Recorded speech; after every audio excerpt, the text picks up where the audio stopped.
심해를 지배하는 자가 전쟁을 지배합니다. 이건 과장이 아니에요. 현대전에서 가장 많은 돈이 들고 가장 많은 피가 흐르는 전장은 뉴스에 나오는 하늘이나 땅이 아닌 아무도 볼 수 없는 바닷속이거든요.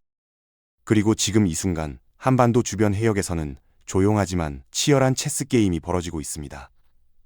북한이 핵 추진 잠수함에 사활을 걸고 있어요. 도대체 왜일까요? 오늘은 공포 마케팅 다 걷어내고 기술의 법칙과 자본의 논리, 국제정치의 냉혹한 역학만으로 이걸 해부해드리겠습니다. 불편한 진실을 마주할 준비 되셨나요? 본격적인 영상 시작 전 구독과 좋아요 눌러주세요. 북한이 바다에 집착하는 이유 딱 하나입니다. 지금 가진 무기로는 더 이상 안 된다는 걸 본인들이 제일 잘 알거든요. ICBM 멋있어 보이죠? 근데 이게 발사되는 순간 전 세계 레이더가 동시에 잡아냅니다. 궤적이 그대로 드러나는 거예요. 쏘는 순간 위치가 노출되고 어디로 향하는지 실시간으로 추적당하는 무기를 전략 핵전력이라고 부를 수 있을까요? 바다는 다릅니다. 깊은 바닷속은 레이더도 위성도 꿰뚫지 못해요. 거기서 조용히 움직이다가 적의 해안가 코앞까지 붙어서 미사일을 올리면 상대방 입장에서는 방어 시스템을 작동시킬 시간 자체가 없습니다. 탐지도 못했는데 이미 날아오고 있는 거거든요. 이게 바로 SLBM, 잠수함 발사 탄도 미사일의 핵심입니다. 기습 타격 능력이에요. 존재 자체를 숨길 수 있고 발사 위치도 고정되지 않고 선제 타격을 당해도 살아남아 보복할 수 있는 무기. 북한 수뇌부가 이걸 보고 눈이 뒤집힌 건 어쩌면 당연한 반응이었을 겁니다. 문제는 그 욕망과 현실 사이의 간극이 너무나도 크다는 거예요. 잠수함을 한 번도 본 적 없는 분들도 이건 직관적으로 이해가 되실 거예요. 물속에서 숨을 못 쉬면 올라와야 한다. 이게 디젤 잠수함의 치명적인 한계입니다. 북한이 지금 보유한 잠수함 대부분은 구형 디젤 엔진으로 굴러가요. 디젤 엔진은 산소가 있어야 돌아갑니다. 그러니까 주기적으로 수면 위로 올라오거나 최소한 스노클이라고 부르는 관을 수면 밖으로 내밀어야 해요. 숨 쉬러 고개 드는 거죠.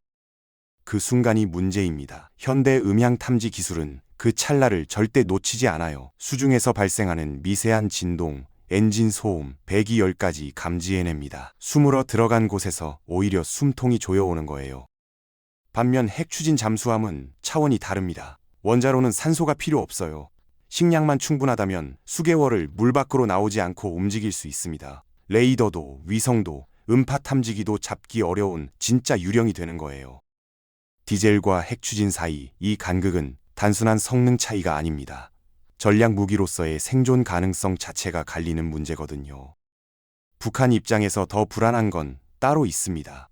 자기들만 뒤처지는 게 아니라 바로 옆에서 판 자체가 바뀌고 있다는 거거든요. 대한민국은 세계 최고 수준의 조선 인프라를 갖고 있습니다. 배 만드는 기술로는 이미 세계 탑이에요. 거기에 더해 동맹국과의 외교 협상을 통해 기술적 제약을 하나씩 풀어가고 있고 독자적인 핵잠수함 확보를 위한 전략적 움직임이 수면 위로 올라오고 있습니다. 북한 수뇌부가 이 흐름을 모를 리 없어요. 지금까지 자기들이 우위를 점하고 있다고 믿었던 유일한 카드, 비대칭 전력의 주도권이 서서히 넘어가고 있는 겁니다. 잠수함이라는 무기만큼은 우리가 앞서 있다고 여겼는데 그 믿음이 흔들리기 시작한 거예요. 조급해지면 판단이 흐려집니다. 기술적 완성도보다 보여주기식 성과에 매달리게 되거든요. 실제로 작동하는 무기보다 작동하는 것처럼 보이는 무기를 만드는데 급급해지는 거죠. 평양의 핵잠수함 집착은 그 조급함의 산물입니다. 냉정하게 보면 전략이 아니라 불안의 표출에 가깝습니다. 핵 추진 잠수함을 만든다는 게 어떤 의미인지 숫자로 한번 느껴보세요. 미국이 버지니아급 핵잠수함 한 척을 만드는 데 드는 비용이 약 4조 원입니다. 근데 돈보다 더 큰 문제가 있어요. 돈이 있어도 못 만드는 기술이 있거든요.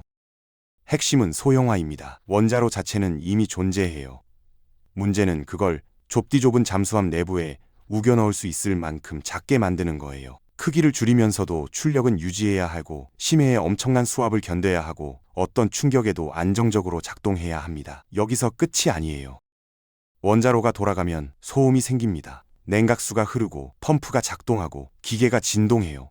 이 소리를 완벽하게 잡아야 합니다. 적의 음파 탐지기에 한 번이라도 걸리면 그 순간 유령이 아니라 표적이 되는 거니까요. 재료공학, 유체역학, 정밀기계공학이 동시에 0.1%의 오차도 없이 맞아떨어져야 해요.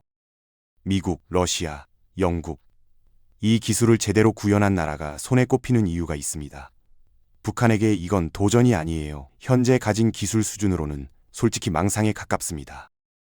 그럼에도 북한은 해냈다고 발표했습니다. 2023년 김정은이 직접 진수식에 참석한 전술핵 공격 잠수함 대대적으로 홍보했어요. 근데 전문가들이 사진을 보자마자 입을 다물지 못했습니다. 경악해서가 아니라 황당해서요. 실체는 이랬습니다. 낡은 디젤 잠수함 동체를 억지로 늘려붙인 기형적인 구조물이었어요. 선체 비율이 맞지 않고 용접 흔적이 그대로 드러나 있었습니다. 군사 전문가들 사이에서는 프랑켄슈타인 잠수함이라는 표현이 나왔어요. 여기저기서 끌어모아 꿰맨 괴물이라는 거죠. 성능은 더 심각합니다. 엔진 소음이 너무 커서 수십 킬로미터 밖에서도 탐지가 가능한 수준이라는 분석이 나왔어요. 잠수함의 존재 이유가 은밀함인데 들어가자마자 위치가 잡히는 겁니다. 자막 능력 자체도 의심받고 있고 구조적 결함으로 내부 사고가 빈번하다는 정황도 포착됐습니다. 문제는 북한이 이걸 알면서도 운용을 강행한다는 거예요. 사고가 나도 은폐하고 승조원들을 안전장치도 없는 고철통에 밀어넣습니다. 군사력 강화가 아니라 체제 선전을 위한 무모한 도박이 계속되고 있는 겁니다. 만들었다고 끝이 아닙니다. 오히려 그때부터가 진짜 문제예요. 핵추진 잠수함은 건조 비용보다 이후에 들어가는 유지비가 더 무섭거든요. 생각해보세요. 원자로 연료로 쓰이는 고농축 우라늄은 지속적으로 수급해야 합니다. 초정밀 부품들은 주기적으로 교체해야 하고 이 복잡한 시스템을 다룰 수 있는 엘리트 승조원을 양성하는 데만도 수년이 걸려요. 한 척을 띄우는 게 아니라 한 척을 유지하는 것 자체가 작은 나라 예산을 통째로 집어삼키는 수준입니다. 근데 더 근본적인 문제가 있어요. 전략 핵잠수함이 진짜 전략 무기가 되려면 전 세계 바다를 자유롭게 누빌 수 있어야 합니다. 그러려면 해외 보급 기지가 있어야 해요. 연료도 채우고 부품도 교체하고 승조원도 쉬게 할 수 있는 항구가 세계 곳곳에 있어야 한다는 거죠. 미국 핵잠수함이 무서운 이유가 바로 이겁니다. 전 세계에 보급망이 깔려 있어요. 북한은요, 국제 제재로 기항할 수 있는 항구가 사실상 없습니다. 보급망이 없는 핵잠수함은 모항을 벗어나는 순간 서서히 죽어가는 거예요. 천문학적인 돈을 쏟아부어 만든 무기가 결국 항구에 묶인 고철이 되는 겁니다. 역사에는 이런 나라들이 있었습니다. 국력에 맞지 않는 군비 경쟁에 뛰어들었다가 스스로 무너진 나라들이요. 소련이 그랬어요. 미국과 우주 경쟁, 핵 경쟁을 벌이다가 결국 내부 경제가 버티지 못하고 붕괴했습니다. 체제가 무기해진 거죠. 북한이 지금 그 길을 걷고 있습니다. 최근 북한이 야심차게 공개한 건물들을 보면 심상치 않은 장면이 포착됩니다. 외벽은 번지르르한데 뼈대가 되는 내부 구조물이 부실하게 시공된 정황이 드러난 거예요. 보여주기에 급급하다 보니 기초가 무너지고 있는 겁니다. 핵잠수함 프로젝트도 마찬가지예요. 겉으로는 강해 보이지만 그걸 떠받치는 기초 체력이 없습니다. 경제가 뒷받침되지 않는 군비 증강은 모래 위에 성을 쌓는 것과 같아요. 쌓으면 쌓을수록 무게를 견디지 못하고 더 빠르게 가라앉는 거거든요. 전문가들이 가장 우려하는 지점이 바로 이겁니다. 북한의 과시욕이 군사력을 강화하는 게 아니라 오히려 체제 붕괴를 앞당기는 촉매제가 되고 있다는 거예요. 강대국과의 무리한 군비 경쟁이 어떤 결말을 낳는지 역사는 이미 여러 번 보여줬습니다. 심해만이 아닙니다. 하늘 위에서도 같은 일이 벌어지고 있어요. 우주 공간에서의 정찰 위성 경쟁, 이것도 사실상 승패가 갈린 싸움입니다. 대한민국은 독자적인 발사체 기술을 확보했고 글로벌 민간 우주 기업들과의 협력을 통해 군사 감시망을 빠르게 구축하고 있어요. 한반도 상공을 촘촘하게 덮는 정찰 위성 네트워크, 북한의 어떤 움직임도 실시간으로 포착할 수 있는 체계가 갖춰지고 있는 겁니다. 북한은요, 위성을 쏘긴 합니다. 근데 기술적 고립 속에서 혼자 개발하다 보니 실패를 거듭했어요. 간신히 궤도에 올려놓은 위성도 해상도와 운용 능력 면에서 비교 자체가 민망한 수준이라는 평가가 나옵니다. 열패감이 쌓일 수밖에 없는 구조예요. 여기서 핵심을 짚어야 합니다. 정찰 위성은 한 기가 아니라 네트워크로 작동해야 진짜 전력이 됩니다. 여러 기가 교차하며 공백 없이 감시해야 하는데 이걸 구축하려면 어마어마한 자본이 필요해요.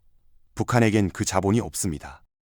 결국 심해와 우주, 현대전의 양대 전장에서 북한은 동시에 압도적인 기술의 벽에 부딪히고 있습니다. 혼자 싸우는 게 아니라 구조적인 덫에 갇혀버린 거예요. 역설적인 이야기를 하나 해드릴게요. 만약 북한이 기적적으로 핵잠수함을 실전 배치하는 데 성공한다면 그게 오히려 북한에게 가장 위험한 순간이 될 겁니다.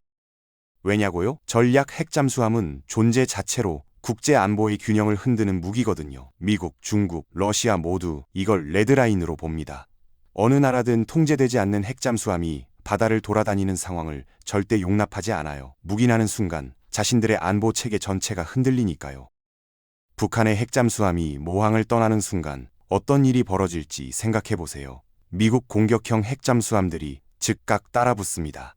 세계 최고 수준의 음파 탐지 능력으로 24시간 추적하는 거예요. 북한 잠수함 입장에서는 숨으로 들어갔는데 처음부터 꼬리가 밟힌 채 움직이는 꼴입니다. 유령이 아니라 움직이는 표적이 되는 거죠.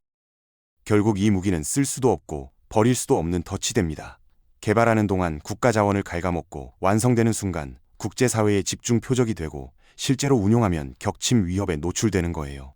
써먹지도 못할 모기를 위해 나라의 미래를 담보로 잡는 것, 이보다 더 깊은 안보 딜레마가 있을까요? 숫자 하나만 기억하세요. 60입니다. 현재 남북한의 GDP 격차가 약 60배예요. 이 숫자 앞에서 체제 경쟁이라는 단어는 더 이상 성립하지 않습니다.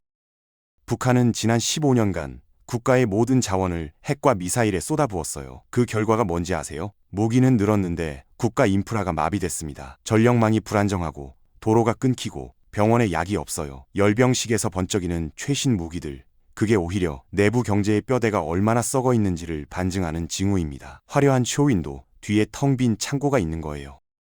현대 무기는 껍데기만으로 완성되지 않습니다. 정보통신 기술이 뒷받침돼야 하고 실시간 위성 데이터가 연동돼야 하고 이 모든 걸 굴릴 수 있는 자본력이 있어야 해요. 유기적으로 결합된 시스템이 아니면 아무리 외형이 그럴싸해도 실전에서는 무용지물입니다. 30대 직장인이 월급도 없이 억대 스포츠카 할부를 끊는 격이에요. 차는 생겼는데 기름값도 보험료도 주차비도 낼 수 없는 상황인 거거든요. 기술의 법칙과 자본의 논리를 거스르는 시스템은 반드시 내부 모순의 무게를 견디지 못하고 무너집니다. 역사가 증명한 사실이에요. 북한의 핵 추진 잠수함은 군사적 게임 체인저가 아닙니다. 체제 내부를 향한 정치적 무대 장치예요. 수조 원짜리 청구서를 폭발 직전에 경제 위에 올려놓은 이 전략, 역사상 가장 비합리적인 오판으로 기록될 겁니다. 우리가 진짜 봐야 할 건 무기 그 자체가 아니에요. 60배의 경제력 격차, 그리고 국제사회의 촘촘한 봉쇄망입니다. 공포가 아니라 구조를 보면 이 싸움의 결말은 이미 정해져 있습니다. 오늘의 영상은 여기까지입니다. 여러분들의 생각을 댓글로 적어주세요. 시청해주셔서 감사합니다.